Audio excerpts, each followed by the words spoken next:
은혜 받을 하나님의 말씀 시편 45편 1절에서 17절까지의 말씀입니다. 시편 45편 1절에서 끝절의 말씀 찾으셨으면 교독합니다. 내 마음에서 좋은 말이 넘쳐 왕에 대하여 지은 것을 말하리니 내 혀는 필객의 붓과 같도다. 왕은 이새보다 아름다워 은혜를 입술에 머무르니 그러므로 하나님이 왕에게 영원히 복을 주시도다. 능한 자여 칼을 허리에 차고 왕의 영화와 위엄을 입으소서. 왕은 진리와 언니와 공의를 위하여 위엄있게 타고 승전하소서. 왕의 오른손이 왕에게 명령을 가르치리라. 왕의 살이 날카로워 왕의 원수의 염통을 뚫으니 만민이 왕의 앞에 엎드러지는도다. 하나님이여 주의 보좌가 영영하며 주의 나라의 이루는 평강하리이다.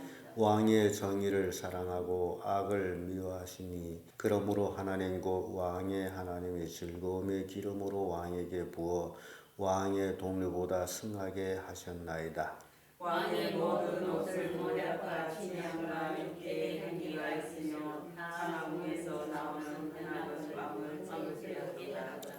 왕의 기비 중에는 열왕의 딸이 있으며 왕후는 오빌의 금으로 꾸미고 왕의 우편에 서도다.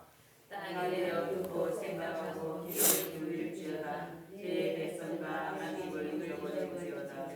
그리하면 왕이 너의 아름다움을 사모할지라. 저는 너의 주시니 너는 저를 경배할지어다. 너의 딸이 예물을 드리고 백성 구원하사 너의 은혜를 구하리라. 왕의 딸이 궁중에서 모든 영화를 누리니 그 옷은 금으로 수놓았도다.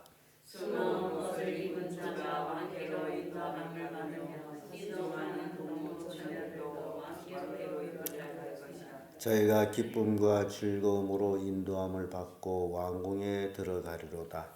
왕의 아들들이 왕의 열조를 계승할 것이라. 왕이 저희로 온 세계의 소망을 삼으리로다. 내가 왕의 이름을 만세에 기억하게 하리니 그러므로 만민이 왕을 영원히 찬송하리로다. 아멘. 이 말씀으로 왕께 드리는 축혼가 이런 제목으로 말씀을 나누겠습니다. 이 시를 고라 자손의 쓴 시로 왕을 찬양하는, 그래서 왕의 결혼식을 축하하는 그런 의미가 담겨져 있는 시입니다. 그런데 우리에게 주는 영적 교훈은 신랑 되신 그리스도와 신부 되는 교회의 연합을 축하하는 그런 의미를 담고 있는 축혼가가 됩니다. 오늘날 우리 그리스도인들에게 있어서 이제 예수님이 다시 오심, 그래서 그때 우리가 공중에서 들림받아 공중으로 올라가서 주님을 만날 때에 그 혼인잔치에 참여한다라는 그 개념을 우리가 생각해 보면서 그 아름다운 그날이 고라의 자손들이 시를 읊어가면서 왕을 노래하는 그런 모습을 우리가 생각하면서 이 말씀을 살펴보도록 합니다. 축혼가를 우리가 보게 되면 신랑 되신 왕에 대해서 1절에서 8절까지 말씀하는데 3절의 말씀 보면 능한 자여 칼이 허리에 차고 왕의 영화와 위엄을 입으소서. 이제 예수님이 이 땅에 오실 때 우리는 그것을 초림이라고도 얘기하죠. 처음 아기 예수 오실 때에 힘없이 오셨고, 그리고 인간으로 오셔서 갖은 또 고난을 당하시고 만민의 죄를 짊어지시고 십자가에 못 박혀 죽으시는 데까지 우리가 이제 초림의 주님을 생각하게 됩니다. 그런데 이제 다시 오실 주님은 권능과 영광을 가지고 오시는 주님이에요. 그래서 이 말씀 보면 능한 자여 칼을 허리에 차고 왕의 영화와 위엄을 입으소서라는 그런 말씀을 우리가 보게 됩니다. 시편 24편 8절의 말씀 보면 영광의 왕이 누구시뇨 강하고 능한 여호와시요 전쟁에 능한 여호와시로다 이렇게 표현합니다. 능한 권력, 능력 모든 것을 이제 구비하신 그런 왕으로 이 땅에서 그 누구보다도 강하신 그런 분으로 임하심을 이제 고백하는 모습을 봅니다. 그래서 8절에 보면 왕의 모든 옷은 몰약과 치명과 육재가 있으며 상하궁에서 나오는 현악은 왕을 즐겁게 하도다. 이제 왕이 권능과 위엄으로 오기 때문에 그 왕궁, 아름다운 왕궁도 상하궁이라고 표현을 하고 있는데 상하궁 하게 되면 가장 값진 그런 궁을 얘기합니다. 코끼리 이빨로 꾸며서 상하궁이라고 하고 있는데 아주 값비싼 겁니다. 이렇게 신랑 되신 왕, 다윗을 찬양하는 모습 속에서 결국 그리스도를 예표하는 그것을 우리가 보게 됩니다. 그래서 1절에 이런 말씀이 있죠. 내 마음에 좋은 말이 넘쳐 왕에 대하여 지은 것을 말하리라. 내 혀는 필객의 붓과 같도다. 좋은 말, 말도 나쁜 말, 좋은 말이 있는데 왕에 대해서는 좋은 말, 찬양의 말만 있다. 왕은 인생보다 아름다워 은혜를 입술에 머금이니 그러므로 하나님이 왕에게 영영히 복을 주시리로다. 이렇게 그 다윗을 찬양하면서 그 그리스도를 이제 보여주고 있는 그런 모습을 보면서 4절에도 그렇습니다. 왕은 진리와 온유와 공의를 위하여 위엄 있게 타고 승전하소서. 왕이 오른손에 왕에게 두려운 일을 가르치리라. 이렇게 다윗의 신랑 되신 왕 찬양하면서 그리스도를 이제 모방하고 있습니다. 또 9절에서 15절까지의 말씀 보면 신부된 백성에 대해서 이제 표현하고 있는데 이런 성도들을 의미하죠. 11절에 이런 말씀이 있습니다. 그러하면 왕이 너의 아름다움을 사모할지라 저는 너의 주시니 너는 저를 경배할지어다 라는 말씀이 나오면서 그 전에 10절에 굉장히 우리에게 교훈 주는 말씀입니다. 딸이여 듣고 생각하고 귀를 기울일지어다. 내 백성과 아비집을 잊어버릴지어다. 이런 말씀이 나옵니다. 내 백성과 아비집을 잃어버릴지어다. 누구를 향해서 하는 얘기예요? 신부에게 하는 얘기입니다. 딸들이여. 그런 의미에서 우리가 룻기서에서 룻이 나오미를 이제 시모 나오미를 따라서 베들레헴으로 돌아갈 때에 시모가 룻에게 너는 내 백성 내 신에게로 돌아가라 할 때에 룻이 고백하는 모습은 어머니 백성이 내 백성이 되고 어머니 하나님이 내 하나님이 되고 기억하십니까? 이 굉장히 중요한 얘기인데 바로 이 10절의 말씀입니다.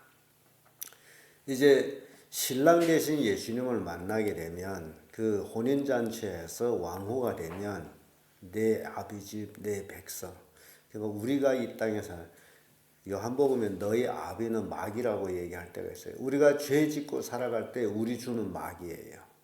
그 잊어버려야 돼요. 우리의 죄악된 우리 아비 집을 잊어버려야 돼요. 그래서 하나님께서는 아브라함한테 갈대아 우르를 떠나러 갈 때 너 친척 본토 아비 집을 떠나라고 말씀합니다.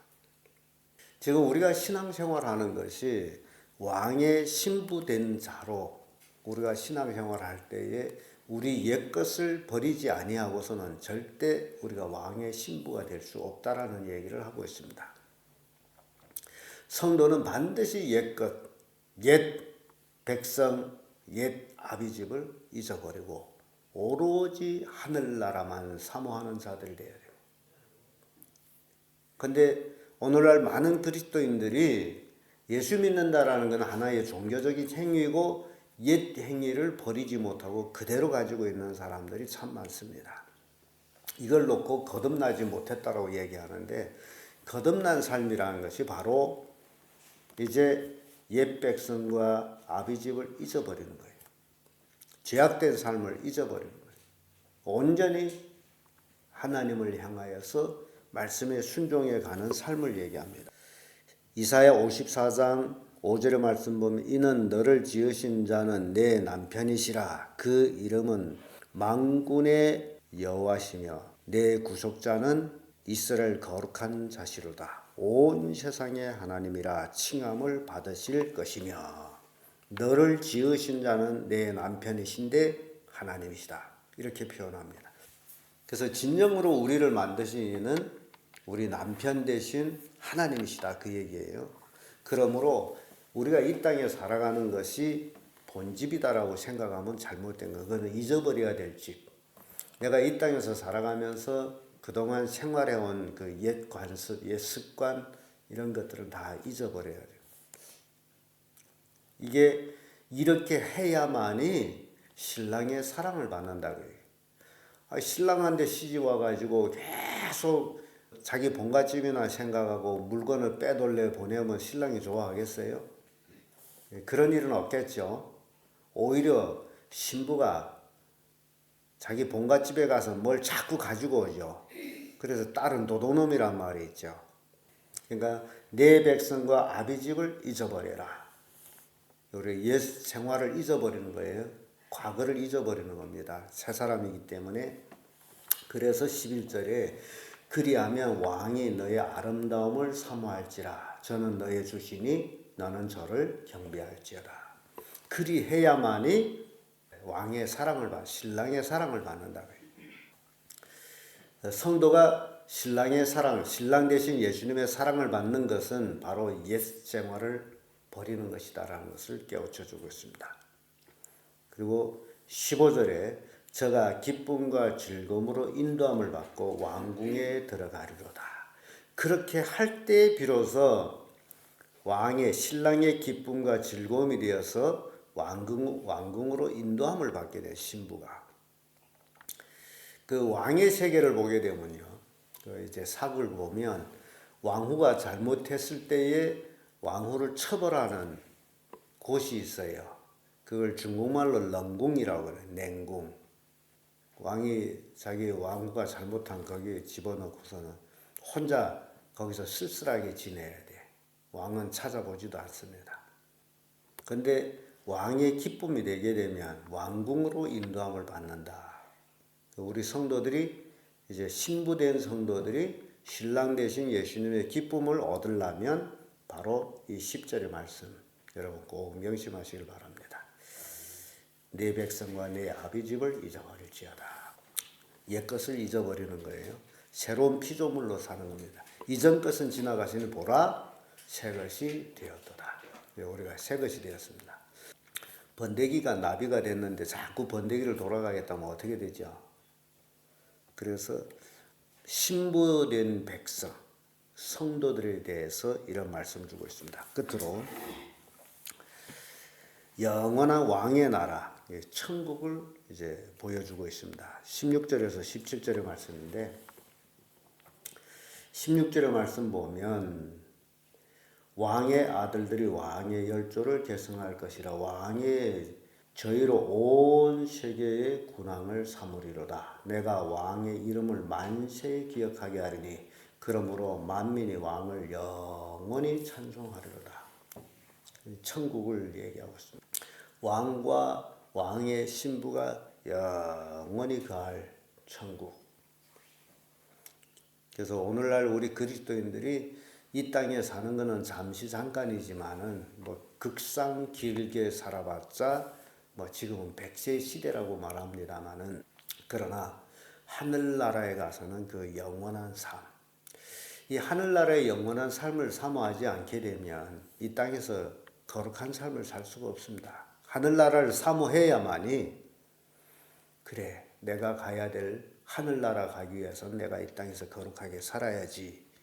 그렇게 이제 살아야 거룩한 삶을 사는데 하늘나라에 소망 없으면 아이고 언제 죽을런지도 모르겠는데 내 멋대로 내 원하는 대로 살자. 그런 사람들이 있어요. 그래서 신앙이라는 것은 거듭난 삶이지 종교적인 삶이 아니라는 것을 보여줍니다. 이사야 45장 25절의 말씀 보면 이스라엘 자손은 다 여호와로 의롭다함을 얻고 자랑하리라. 하나님의 백성은 하나님으로 인해서 다 의롭다함을 받는다라는 거죠. 계시록 20장 6절에도 이 첫째 부활에 참여한 자들은 복이 있고 거룩하도다. 둘째 사망이 그들을 다스릴 권세가 없고 도리어 그들이 하나님과 그리스도의 제사장이 되어 1000년 동안 더불어 왕노를 하리라 라는 말씀입니다. 그리스도의 신부된 자들, 천년왕국, 우리가 이야기하는 혼인잔치, 찬송에도 혼인잔치에 대한 찬송이 많이 나옵니다마는 이렇게 고라의 자손이 시로 왕께 드리는 축원가를 부르면서 그 속에 담겨져 있는 오늘날 그리스도인들과 이제 예수님이 이제 만남을 신랑 신부의 결혼으로 이제 축원가를 부르는 그 내용을 우리가 살펴봤습니다. 그러므로 이제 오늘날 살아가고 있는 성도님들 바로 그리스도의 신부로서의 거룩한 삶, 순결한 삶을 살아가는 성도들이 되어야 된다라는 것을 우리에게 교훈하고 있습니다. 기도하겠습니다.